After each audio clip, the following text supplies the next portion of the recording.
Bueno, esta es mi intervención, los archivos privados dentro del espectro archivístico español, una contextualización, como digo, intenta ser pues como una especie de aperitivo o de abrir boca de lo que realmente se va a hablar aquí con profundidad por las personas que realmente conocen sobre este tipo de archivos. Y como ya os digo, básicamente lo he intentado estructurar como cuestiones o preguntas que a mí me suscita el ámbito de los archivos privados, ¿vale? Efectivamente hay distintas clasificaciones tipológicas de archivos, yo creo que esto es como muy de ABC. Pues bueno, pues hay archivos por el ciclo de vida, por la naturaleza de los fondos, etcétera. Y se puede hacer una clasificación por la personalidad jurídica del archivo. Archivos públicos, archivos privados. Básicamente esto es como muy básico. En esta última tipología, la de la personalidad jurídica, lo dicho, por lo que se refiere a los archivos privados, se pueden suscitar algunas cuestiones que yo creo que pueden ser interesantes para bueno, no sé, para abordar esta tarde, si no por parte de los conferenciantes, que estoy seguro que lo van a hacer, pues luego en el rato que tengamos de preguntas y de diálogo, ¿no?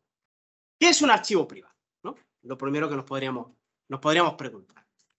Bueno, si tomamos el diccionario de terminología archivística del Ministerio de Cultura, he querido tomar un diccionario institucional, no de un autor concreto, sino institucional, pues dice aquellos archivos que recogen los documentos producidos o recibidos en el ejercicio de sus funciones por las personas físicas o jurídicas en el transcurso de actividades no regidas por el derecho público.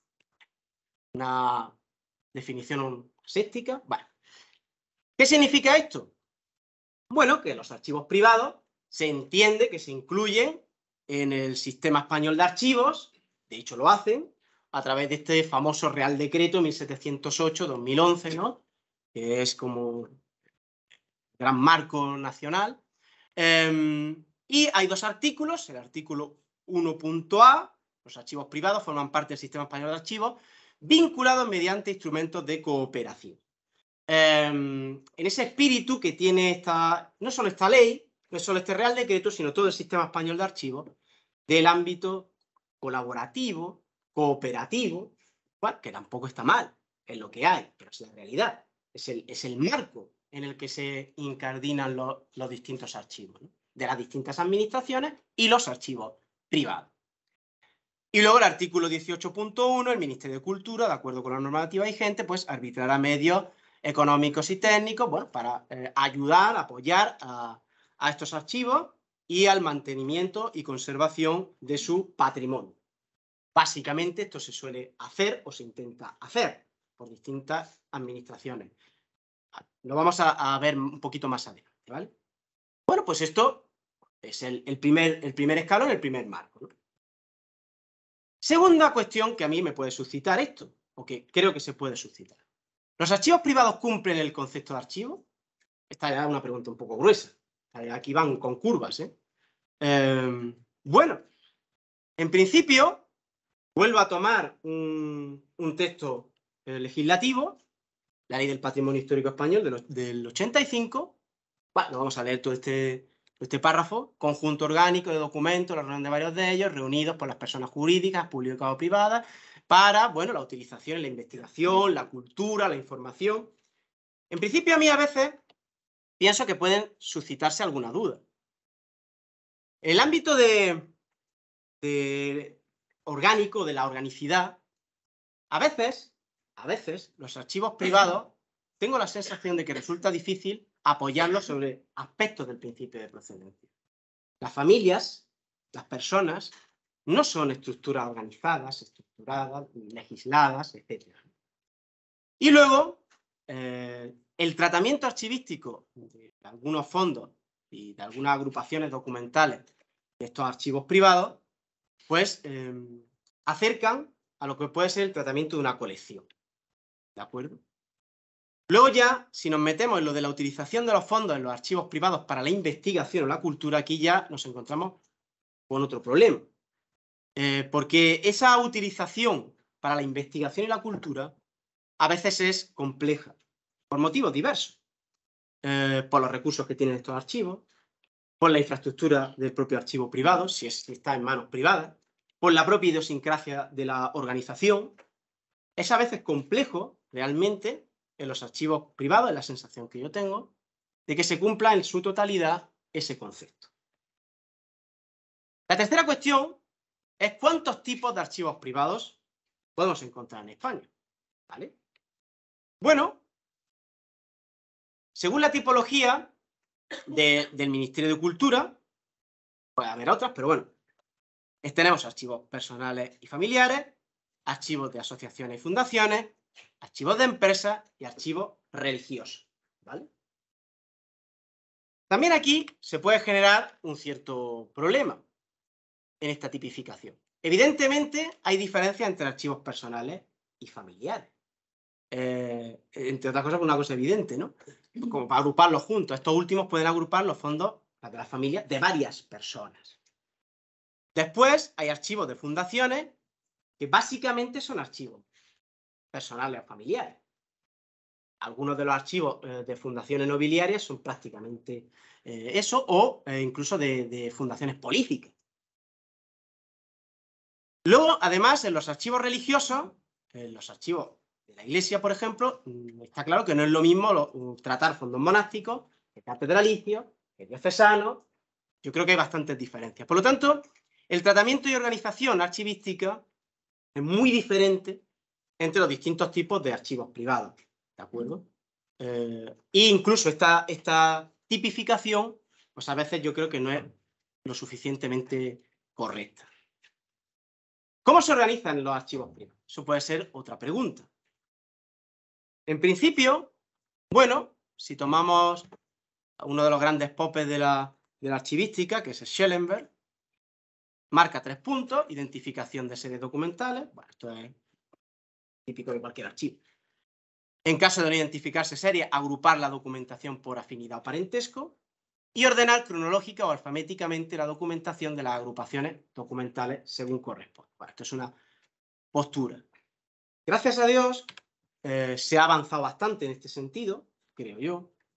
Aquí he tomado algunos ejemplos de los trabajos que se han realizado en el ámbito nacional español sobre archivos privados, que claramente completan bastante esto, ¿no? Por ejemplo, en el ámbito de archivos personales y familiares, bueno, Olga Gallego en su manual de archivos familiares, y bueno, todo lo que se ha trabajado en el ámbito de lo que era la sección nobleza, hoy Archivo Histórico de Nobleza, de la sección nobleza del Archivo Histórico Nacional, Archivo Histórico de Nobleza de Toledo actualmente.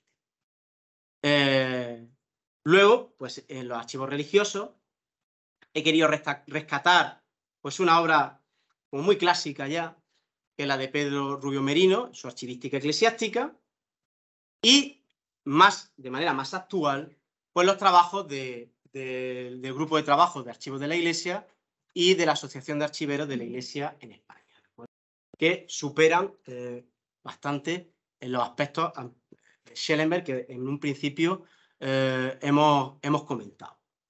Y que, por supuesto, están modernizando esta forma de organizar los archivos privados. ¿Dónde se localizan los archivos privados? Esa es otra cuestión que yo creo que más que afecte a los archiveros, puede afectar a los propios investigadores. Ciertamente no es un tema que afecte exclusivamente al archivo privado, porque ocurre también en los archivos públicos. La dispersión de las fuentes documentales, bueno, que es lógica por cuestiones archivísticas de productores, etcétera, etcétera, pues a veces para el investigador, para el historiador, le genera unos problemas bastante importantes, porque tiene que empezar ese periplo de recorrido de distintos archivos para generar o crear o montar el puzzle de documentos que sean la base de su trabajo de investigación. Con el tema de los archivos privados, la cosa a veces se puede complicar un poco más, porque hay fondos privados, archivos privados, dentro de archivos de titularidad pública, donados, comprados, que a partir de ahí eso no genera tanto problema, Ya en depósito la cosa se pone más complicada. Para cuestiones de acceso, la cosa se pone más complicada. Y luego hay instituciones de titularidad privada con fondos documentales. Eso es así. Y lo que está entre paréntesis es lo que a veces puede generar problemas. Con o sin participación económica pública. Porque claro, cuando tú eres una institución privada que tienes tus propios fondos privados y los costeas tú, bueno, hasta cierto punto el acceso está en tus manos. El problema se puede generar cuando hay una ayuda pública, una subvención pública, etcétera, y el acceso ya, bueno, no puede ser tan a tu mano. Porque además, muchas de estas subvenciones o ayudas están destinadas a la descripción, a la digitalización de unos fondos que evidentemente si se están digitalizando o describiendo con fondos públicos, se tienen que poner al servicio público. Yo creo que es bastante evidente. Bueno, aquí os traigo unos cuantos ejemplos de fondos y archivos privados dentro de instituciones públicas. En archivos estatales, bueno, es famoso la parte de sección clero del Archivo Histórico Nacional, los distintos archivos nobiliarios de Toledo, archivos personales del Archivo Histórico Nacional, Manuel Azaña, Cánovas, archivos de empresas del General de la Administración, y luego, bueno, en los archivos históricos provinciales, pues ya sabemos que hay fondos privados de conventos y monasterios desamortizados, de familias, de personas, etc., ¿no? Y bueno, también en los archivos municipales, o sea, hay distintos archivos públicos que tienen archivos o fondos privados. Y luego, efectivamente, hay archivos privados netamente privados. Los archivos de la Iglesia Católica, diocesanos, catedralicios, los archivos nobiliarios, el archivo de la Fundación Medina Sidonia, de la Casa Ducal de Medinaceli, de Alba, archivos políticos, sindicales o personales de distintas fundaciones, bancarios. Estos son archivos netamente privados, ¿de acuerdo? Fijaros lo que estaba comentando, sobre todo en el ámbito de investigadores, cuando alguien quiere hacer un estudio de tema conventual o monástico. Tiene que empezar el recorrido por histórico nacional, luego los provinciales, luego puede ser el diocesano. O sea, no es que sea algo para abrirse las venas, pero sí que puede generar un problema en ese sentido, pues esos periplos investigadores. Creo que se ha unido alguien, pero no sé ahora muy bien cómo darle paso. Una sexta cuestión es cómo se integran estos archivos privados en el sistema español de archivos. Ya hemos visto estos dos artículos del Real Decreto. Efectivamente, las entidades privadas llevan a cabo convenios de colaboración en materia de archivos, reciben ayudas públicas a proyectos archivísticos. Creo que fue en diciembre, pues se terminó de conceder la ayuda del Ministerio de Cultura con fondos europeos a archivos privados, ¿no? Y luego los archivos y fondos privados pues se pueden integrar en el censo guía, ¿vale? Claro, si os fijáis, ambas cuestiones son muy voluntarias. Tú pides una ayuda si quieres pedirla. Y tú te integras en el censo guía si te quieres integrar.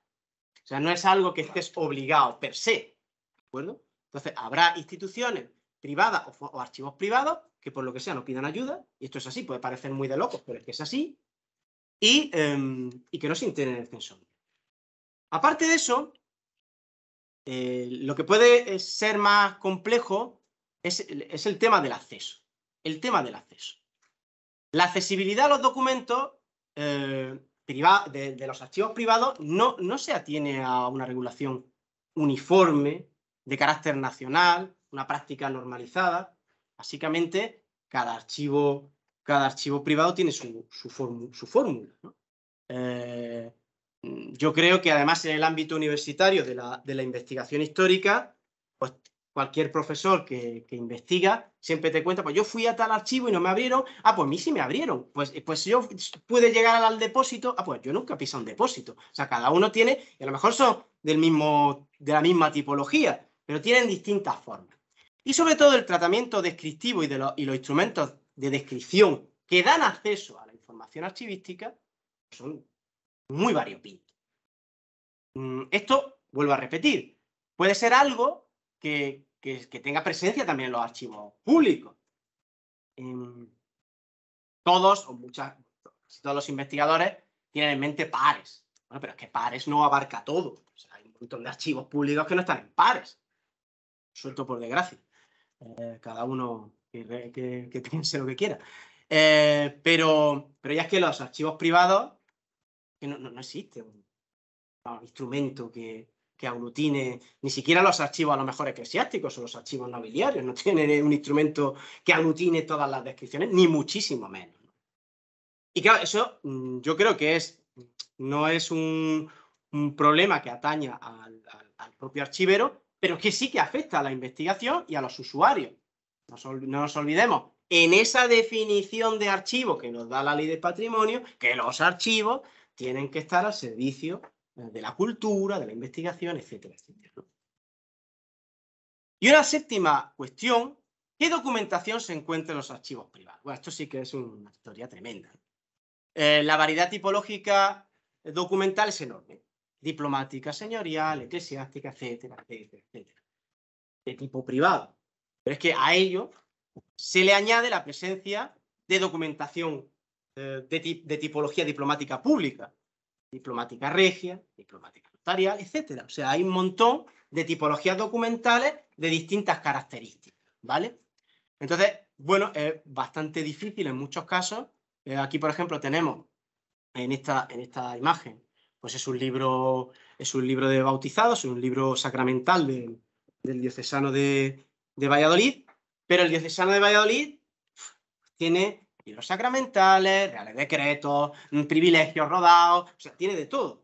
Tampoco es que sea un archivo especialmente grande, pero hay de todo. Así las cosas, ya os he dicho que pretendía ser premeditadamente corto. En consecuencia, pienso, y esto es lo que a mí me gustaría lanzar un poco a este seminario, que nos encontramos ante una realidad archivística al menos un tanto complicada, ¿de acuerdo? Que no solo afecta a lo que es el quehacer de los propios archiveros que trabajan en archivos privados y con fondos privados por muchas cuestiones, sino también para el acceso de esa información documental y hacerla accesible a los investigadores y a los usuarios. Por otro lado, la variedad de casuísticas existentes en los archivos y en los fondos privados, pues exige que se trate ya no solo cada tipología, eclesiásticos, personales y tal, de manera específica e individualizada, sino casi cada archivo privado de manera específica e individualizada, en muchos casos. Y luego se aprecia, o al menos yo lo aprecio, una diversidad dentro del espectro archivístico español que evidentemente pues genera dificultades para armonizar estos archivos privados dentro del sistema español de archivos. Por lo que más o menos he comentado, ese ámbito colaborativo, cooperativo, a veces puede generar esos problemas de que cada tipo de archivo privado, y es más, cada archivo privado, va a tener una relación diferente con las administraciones públicas, cada vez se va a reflejar en una forma diferente de incluirse en el sistema español de archivos. Que en el fondo, y es volver a rizar el rizo y dar el círculo, afecta no solo al trabajo de los propios profesionales de archivo, sino a cómo el usuario, el investigador, se acerca a ese archivo privado, a sus fondos, etcétera, etcétera. Así las cosas, bueno, las respuestas a todo esto, a estas cuestiones, a esto que son reflexiones un poco al aire, pues hombre, a ver si las encontramos esta tarde aquí, no lo sé, a lo mejor esto es poner en un brete a los que vienen detrás mía y tal, pero bueno, yo creo que al margen de lo que nos puedan enseñar Ana Bella, Miguel y Javier, que será muchísimo, sobre su experiencia técnica y sobre su experiencia sobre fondos privados, pues incluso después, cuando analicemos las cosas en un debate, en preguntas, pues supongo que algunas cuestiones como esta saldrán, ¿no? Y otras, como por ejemplo a mí sí que me preocupa mucho por los alumnos que tengo, que es ese ámbito de salida profesional. Muchas veces, pues tenemos la obsesión de las oposiciones. Y bueno, a veces hay una realidad más allá de las oposiciones. Otra cosa es que exista esa posibilidad digo, las oposiciones de archivo, esa posibilidad de entrar en otro ámbito de trabajo archivístico que no sea el público. Ciertamente, ya os digo que trabajo hay, trabajo y papeles hay muchísimo. La idea es, bueno, ver si existen esas posibilidades laborales para la gente que viene detrás nuestra. Y poco más. Yo creo que me ceñí, porque además que para esto yo para el tiempo soy tremendo. Pues muchas gracias y vamos a ver qué podemos aprender esta tarde, ¿vale?